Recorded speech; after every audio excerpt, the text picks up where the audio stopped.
नमस्कार दोस्तों, आप सभी का स्वागत है आपके अपने YouTube चैनल जी किलोना स्टडी पर। दोस्तों आज हम करने वाले हैं राजस्थान बीएसटीसी 2016 का जो पेपर है उसमें हिंदी का पाठ हम करने वाले हैं। इससे पहले हमने राजस्थान बीएसटीसी 2008 से लेकर 2016 तक के जो हिंदी के, रीजनिंग के, जीके के, शिक्षण अभिरुचि के और संस्कृत के पाठ है वो हमने कर लिए हैं। उनकी जो प्ले लिस्ट है वो आपको अलग से मिल जाएगी। इस प्रकार हम राजस्थान बीएसटीसी के 2008 से लेकर 2022 तक के जो प्रीवियस के पेपर है वो हम करने वाले हैं। तो दोस्तों इस साल जो प्रश्न बीएसटीसी के अंतर्गत आने वाली जो प्रश्नों की संभावना है वो लगभग पिछले सालों के प्रश्न से ही अधिक आने की संभावना है। तो बने रहिए हमारे साथ। और तो फिर चलिए वीडियो को स्टार्ट करते हैं। 2016 का पेपर है, हिंदी का 1 नंबर प्रश्न है। निम्नलिखित में से कौन सा शब्द हाथी का पर्यायवाची शब्द नहीं है? द्वीप है, हस्ती है, वरुथ है या सिंदूर है? इनमें से कौन सा वह शब्द है जो हाथी का पर्यायवाची शब्द नहीं है? तो जो द्वीप है, हस्ती है, ये सिंदूर है, ये सभी है हाथी की जो पर्यायवाची शब्द है। और जो वरुथ शब्द है वो हाथी का पर्यायवाची शब्द नहीं है। तो 3 नंबर ऑप्शन है बीच में हमारा सही हो जाएगा। और अगला प्रश्न है, निम्नलिखित में से आधी रात अर्थ का घोतक है, यानी आधी रात को संकेत करने वाला शब्द कौन सा है? सरवरी है, निशित है या तमिस्त्रा है या नक्तम है? तो निशित जो शब्द है वो आधी रात को संकेत करता है, यानी आधी रात का घोतक है। और अगला प्रश्न है, निम्नलिखित में से किस में सभी शब्द तत्सम शब्द है? दूर है, गाय है, छेरी है, अब्रक है, ये शब्द है, ये तत्सम शब्द नहीं है। और अगला ऑप्शन है द्विरेव, डोटा, भार्यापन गट, ये भी तत्सम शब्द नहीं है। अगला प्रश्न है अगला ऑप्शन है मयूख, खरक, मत्स्यक या चरित, ये भी तत्समक शब्द नहीं है। जो 4 नंबर ऑप्शन है हमारा तीर, तुस, तुला और त्रुटि, ये सभी जो शब्द है वो तत्समक शब्द है। तो 4 नंबर ऑप्शन है वो हमारा सही हो जाएगा। और अगला प्रश्न है निम्नलिखित में से किस में उपसर्ग के योग से बना हुआ शब्द नहीं है? 4 ऑप्शंस दिए गए हैं, उसमें जो 3 शब्द है वो उपसर्ग के योग से बने हुए हैं और जो 1 शब्द है वो उपसर्ग के योग से नहीं बना हुआ है। वो हमें पता करना है कौन सा शब्द है। उच्चक्का, उच्चका, उच्च अक्का, ये जो 1 नंबर ऑप्शन है ये उपसर्ग के योग से बना है। औदक, यह भी उपसर्ग के योग से बना है। औगट, औगट भी उपसर्ग के योग से बना है। जो ऑर्डर जो शब्द है वो बिना उपसर्ग के योग से बना है। तो 3 नंबर ऑप्शन है वो हमारा सही हो जाएगा। और अगला ऑप्शन है प्रश्न है, निम्नलिखित में से किस में शब्द के सामने उसका सही विलोम लिखा हुआ है? यानी 4 हमें ऑप्शन दिए गए हैं, उनमें जो एक शब्द है उसका आगे विलोम दिया गया है। जैसे सकल, सकल का सकल है, और अमर का मृत्य, और कोप का दया, और पिपासा का बुभुक्षा। तो इसमें कौन सा जो शब्द है जिसका विलोम नहीं है? तो 2 नंबर जो ऑप्शन है हमारा अमर और मृत्य, ये आपस में विलोम शब्द नहीं है। तो 2 नंबर ऑप्शन हमारा सही हो जाएगा। और अगला प्रश्न है, निम्नलिखित में से किस में शब्द के सामने उसका सही विलोम नहीं है? सही विलोम कौन से के सामने नहीं है? 3 ऑप्शन है उसमें सामने सही विलोम है, और 1 ऑप्शन ऐसा है जिसमें उसका शब्द का सही विलोम नहीं है, वो हमें पता करना है।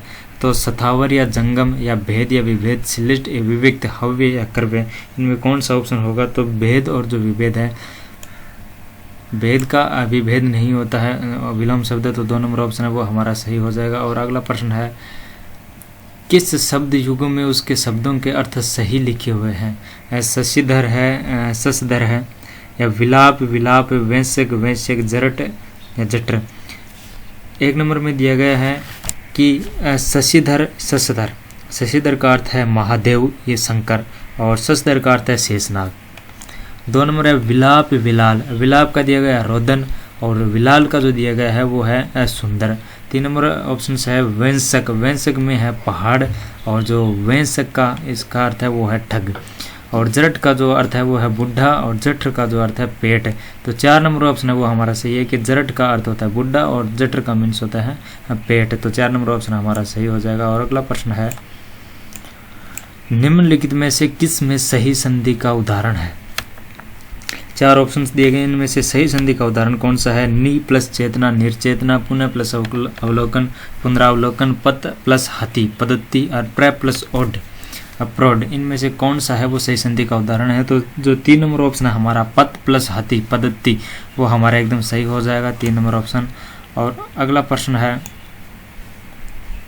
निम्नलिखित में से किस में सही संधि विच्छेद का उदाहरण है? अंबुर्मी, अंबु प्लस उर्मी, या सवित्रुजा, सवित्री प्लस ऊर्जा, नियोन, नी प्लस सोन, या अन्वीक्षण, अनु प्लस इक्षण, इनमें कौन सा है वो सही संधि विच्छेद का उदाहरण है? तो 3 नंबर ऑप्शन है हमारा न्यून, नी प्लस ऊन। तो 3 नंबर ऑप्शन है वो हमारा सही हो जाएगा, जो कि सही संधि विच्छेद का उदाहरण है। और अगला प्रश्न है, निम्नलिखित में से किस में द्विगु समास का उदाहरण है? 4 ऑप्शन दिए गए हैं, पुण्य, पुण्य पुण्य, पंचगव्य, चंद्रमुख, हय्य, ग्रीव। इन 4 ऑप्शंस में द्विगु समास का उदाहरण कौन सा है, तो ये हमें बताना है। तो द्विगु समास का जो उदाहरण है वो पंचगव्य है, तो बी नंबर ऑप्शन है वो हमारा एकदम करेक्ट हो जाएगा। बी नंबर पंचगव्य द्विगु समास का उदाहरण। अगला प्रश्न है हल्लायुद्ध समस्त पद, हल्लायुद्ध समस्त पद सामासिक शब्द में कौन सा समास है? हल्लायुद्ध है, इसमें कौन सा समास है ये हमें बताना है। द्वंद्व समास है, तत्पुरुष समास है, क्रमधारय समास है, बहुवीर्य समास है।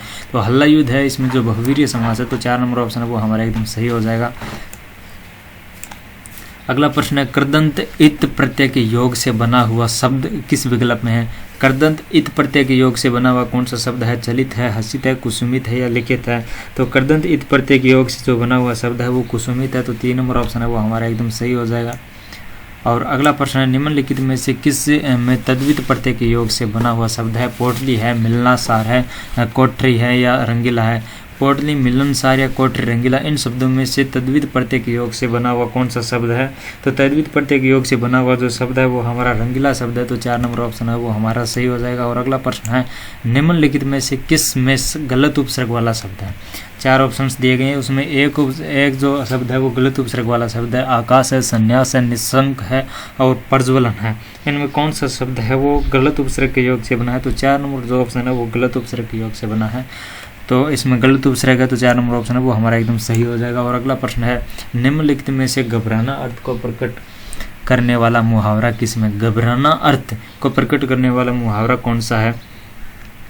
निढाल होना, कलेजा धक धक करना, कलेजा हिलना, करवटें बदलना, इनमें से घबराना अर्थ को प्रकट करने वाला जो मतलब मुहावरा है वो कलेजा धक धक करना, कलेजा धक धक करना यानी घबराना, तो ये हमारा 2 नंबर ऑप्शन है वो ठीक हो जाएगा, सही हो जाएगा। और अगला प्रश्न निम्नलिखित में से किस में मुहावरे के सामने उसका सही अर्थ लिखा हुआ है? पहले मुहावरा दिया गया है, उसके बाद में अर्थ लिखा गया है, तो हमें वही पता करना है कि किस मुहावरे के सामने उसका सही अर्थ लिखा गया है। गाल बजना, ज़्यादा बोलना, गुल्लर का फूल होना, कमज़ोर पड़ना, पाँव भारी होना, गर्भिणी होना, घड़ों पानी पड़ना, बहुत वर्षा होना। तो दोस्तों इसमें गाल बजना का जो सही अर्थ होता है वो होता है ज़्यादा बोलना, तो 1 नंबर ऑप्शन है वो हमारा सही हो जाएगा। और अगला प्रश्न है निम्नलिखित में से किस में कहावत का सही अर्थ लिखा हुआ है? पहले हमें जो कहावत दी गई और उसके बाद में उसका सही अर्थ दिया गया, हमें वह पता करना है कि कौन सी कहावत का सही अर्थ उसके सामने दिया गया है। 1 नंबर ऑप्शन है कहे खेत की सुने खलियान की, कहे खेत की और सुने खलियान की, इसका मतलब अस्थिरमती। और अगला ऑप्शन है बगद का बोया मोती निपजे, यानी बगद का बोया और मोती निपजे समय का महत्व है। पढ़े फारसी बेचे तेल बेमेल काम, घर में नहीं दाने बुढ़िया चली बुनाने, मिथ्या प्रदर्शन।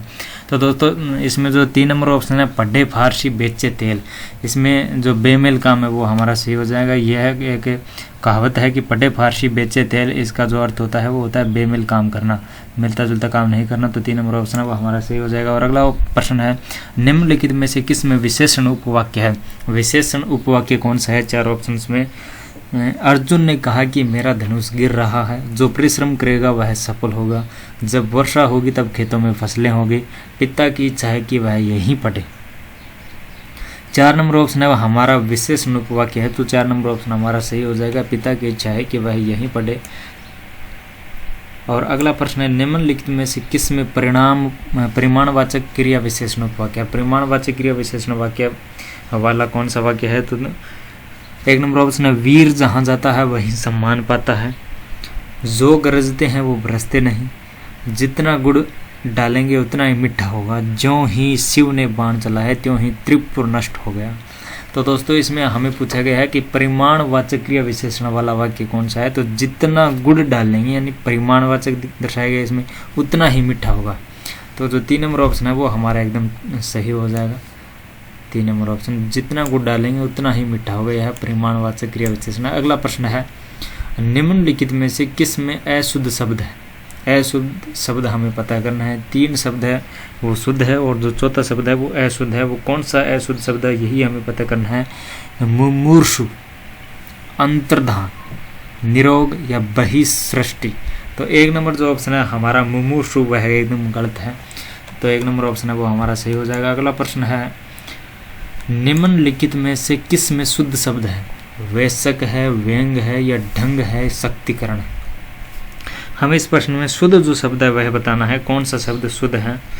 तो ढंग जो शब्द है वो एकदम हमारा सही है, तो 3 नंबर ऑप्शन है वो हमारा सही हो जाएगा। अगला प्रश्न है निम्नलिखित में से किस में सभी शब्द अशुद्ध है? 4 ऑप्शंस दिए गए, उसमें सभी जो शब्द अशुद्ध है वह हमें पता करना है। स्रोत है, शुश्रूषा है, षष्ठ है, बुड्ढा है, पूर्वाहन है,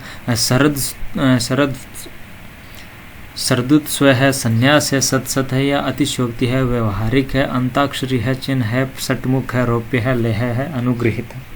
इनमें कौन सा शब्द है वो 4 ऑप्शंस में सभी शुद्ध कौन सा? तो 1 नंबर ऑप्शन है स्त्रोत, शुश्रूषा, षष्ठ और बुड्ढा। ये हमारा एकदम सही शब्द है चारों, तो जो 1 नंबर ऑप्शन है वो हमारा सही हो जाएगा। और अगला प्रश्न है निम्नलिखित में से कौन सा वाक्य शुद्ध है? 4 वाक्य दिए गए हैं, हमें उसमें से शुद्ध वाक्य का पता करना है।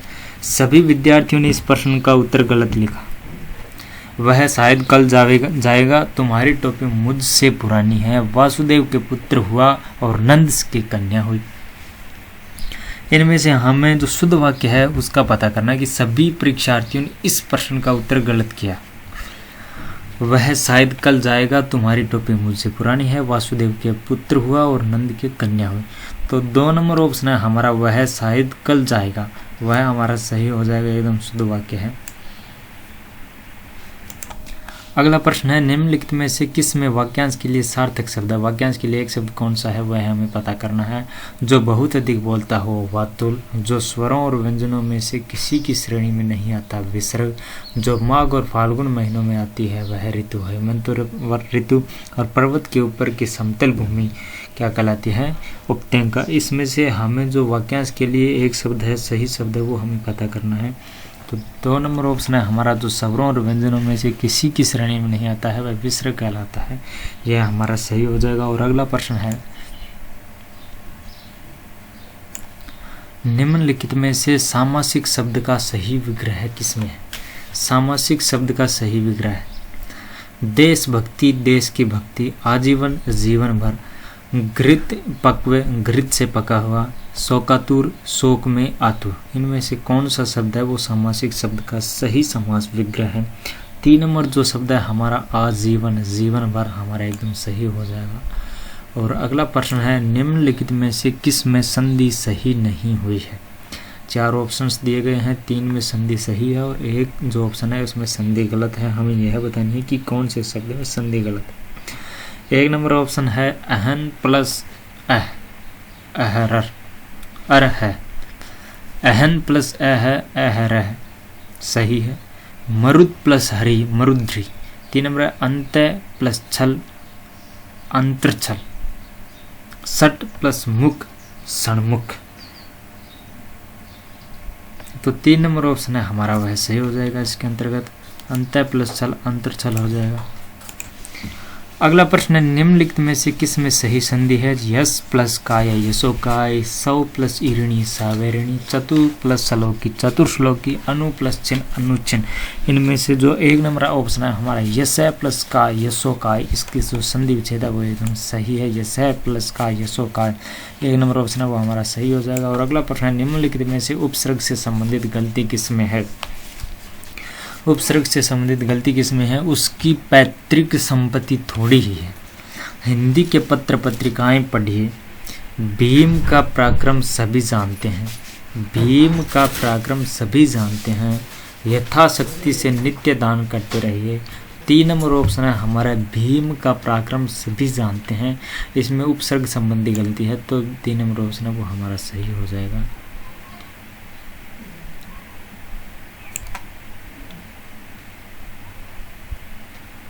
अगला प्रश्न है निम्नलिखित में से किस में शब्द और प्रत्यय दोनों सही अलग नहीं है? बचपन का है बच्चा प्लस पन, सुनहला का है सोना प्लस हल्ला, खटिया का है खाट प्लस या, लुटेरा का है लूट प्लस एरा। इनमें से कौन सा है वो प्रत्यय दोनों में सही अलग नहीं है? 4 नंबर ऑप्शन है हमारा लुटेरा, लूट प्लस एरा, लुटेरा, इसमें दोनों गलत है। 1 नंबर ऑप्शन बच्चा प्लस पन, बचपन सही है। 2 नंबर है सुनहला, सोना प्लस हल्ला। 3 नंबर है खाट प्लस या खटिया। और 4 नंबर जो ऑप्शन है वो हमारा इसके अंतर्गत क्या हो जाएगा? प्रश्न के अंतर्गत सही हो जाएगा, लेकिन लुटेरा, लूट प्लस एरा इसका जो प्रत्यय है वो नहीं है, एरा। निम्नलिखित में से किस में गलत कथन है? हिंदी में एक भी धातु व्यंजनार्थ नहीं होते, सही है। अगला ऑप्शन है अनुस्वार और विसर्ग दोनों ध्वनि अयोग हुआ है, अनुस्वार और जो विसर्ग है दोनों अयोग हुआ है, तो 2 नंबर भी सही है। अगला ऑप्शन है हिंदी की 2 व्यंजन किसी भी शब्द के आरंभ में प्रयुक्त नहीं होते हैं, तो यह भी सही है। और अगला कथन है हिंदी शब्दकोश में त से आरंभ होने वाले सब शब्दों के बाद ग से आरंभ होने वाले शब्द नहीं आते हैं, तो यह है हमारा गलत ऑप्शन हो जाएगा। तो 4 नंबर ऑप्शन है वो हमारे इस प्रश्न के अंतर्गत सही हो जाएगा। तो दोस्तों इस प्रकार हमने राजस्थान बीएसटीसी के जो 2016 का जो पेपर है उसमें हिंदी का पाठ कर लिया है। इसके अलावा 2008 से लेकर 2022 तक के जो पेपर है उसमें अलग अलग हिंदी जीके, शिक्षण अभिरुचि और सामान्य ज्ञान के जो प्लेलिस्ट है वो आपको इस चैनल पर मिल जाएगी। और अगर आपको वीडियो अच्छा लगे तो वीडियो को लाइक करना, कमेंट करना और चैनल को सब्सक्राइब करना। Thanks for the watching video.